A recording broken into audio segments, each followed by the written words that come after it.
Actually challenge જ એ હતો કે હેલ્ધી પણ આપવું છે, ટેસ્ટી પણ આપવું છે અને સારું પણ આપવું છે. અને અમારે માસીસ સુધી પહોંચવું છું, લોકો સુધી એ વસ્તુ પહોંચાડવી હતી. અને આઈ થિંક વી હેવ સક્સીડેડ. આ છે અમારા અંશુભાઈ. અંશુભાઈને ફેક્ટરી સંભાળવાનું હોય કે કોઈ પણ જાતનું 108ની જેમ કામ કરવાનું હોય કે ગમે ત્યારે ટાઈમસર પહોંચી જવાનું હોય કે સરને રિપોર્ટિંગ કરવાનું હોય, બધુંય કામ અંશુભાઈ માથે છે. એક રીતે કહીએ તો અંશુભાઈ ફેક્ટરીના સુપરમેન છે. અને આ છે કૃષિકા. અને કૃષિકા પોતે જ કદાચ કહેશે કે એ શું કરે છે. સેલ્સનું પ્રેશર હોય કે પછી સ્ટોકનું મેન્ટેનન્સ હોય કે પછી સરનો ગુસ્સાનો લોડ હોય, એ ત્રણેય વસ્તુ હું જ સંભાળું છું. एंड साक्षी अडवाणी, मेरा काम यहाँ पे डिस्प्ले संभालने का है, डिस्प्ले डिपार्टमेंट का है. और यहाँ से माल जो भी निकलता है मेरे निगरानी के नीचे से निकलता है. मेरे बिना यहाँ माल कोई निकाल के तो दिखाए.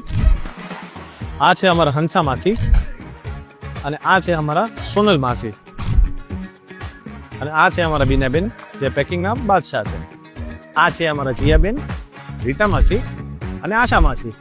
આ ત્રણેય અમારો પ્રોડક્શનનો સંપૂર્ણ ભાર ઉપાડી. ચાહે ઘર હો કે ફેક્ટરી, પ્રોડક્શન ઇન્ચાર્જ હું જ છું. Meet me, I am Winky Kundani, co-founder and director of DQ Foods Private Limited.